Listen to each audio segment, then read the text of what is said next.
காலாவதியான தூள் பிஸ்கட். இந்த தூள் பிஸ்கட் தான் அதுக்கு வழங்குறாங்க. அப்படி அது இறக்குமா இறக்காதா? இது நியாயமா? மாநகராட்சி நியாயமா? இது பண்றது நியாயமா? இந்த பணம் எங்க போகுது? 1450 ரூபாயில அந்த நாய்களுக்கு ஒதுக்கப்படும் உணவுக்கான ஒதுக்கப்படும் பணம் எங்க போகுது? அடுத்து அங்க பாருங்க, கருத்தடை மையத்துல இந்த 4 மாத 6 மாத குட்டிகளுக்கு என்ன வேலை? இங்க பாருங்க, குட்டி இருக்கு பாருங்க. கருத்தடை மையத்துல இந்த குட்டிகளுக்கு என்ன வேலை? எடுத்துட்டு போய் கொலை பண்றது, கொண்டு போய் வேற ஒரு இடத்துல விடுறது.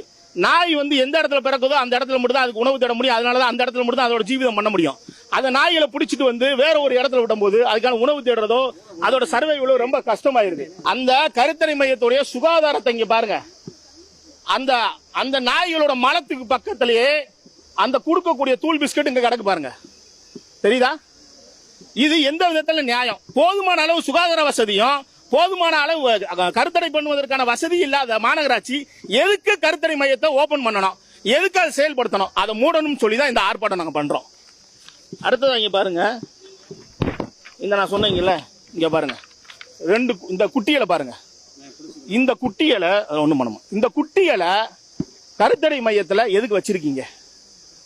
இந்த குட்டிகளுக்கு என்ன வேலை? இதுகளை கருத்தடை பண்றீங்களா இல்ல கொலை பண்றீங்களா? இப்ப இத பாத்தீங்கன்னா இதான் அந்த சர்ஜரி பண்ற டேபிள். ஒரு அறுவை சிகிச்சை, திறந்த அறுவை சிகிச்சை பண்றோம்னா அது எவ்வளவு சுகாதாரமா இருக்குன்னு நமக்கு தெரியும். இங்க பாருங்க, ஒரு தகர கட்டில்ல ஒரு கைலியில விரிச்சு அதுக்கான கருத்தடை ஏற்படுது. கருத்தடை செய்யற இடத்த பாருங்க எப்படி இருக்குன்னு.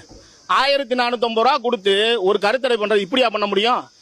அறுவை சிகிச்சை பண்றாங்க, உடம்ப அறுத்து பண்ணக்கூடிய அறுவை சிகிச்சை இது. இப்படி பண்ணலாமா? கைலியில பாருங்க, இந்த கைலிய பாருங்க, மலமும் ஜலமும் எப்படி கலந்து இருக்கு பாருங்க. இதுலதான் ஒவ்வொரு நாயும் படுக்க வச்சு பண்ணா அது திரும்ப சாகுமா சாகாதா? மாநகராட்சி நியாயமா? இது பண்றது நியாயமா? இந்த பணம் எங்க போகுது? 1450 ரூபாயில அந்த நாய்களுக்கு ஒதுக்கப்படும் உணவுக்கான ஒதுக்கப்படும் பணம் எங்க போகுது?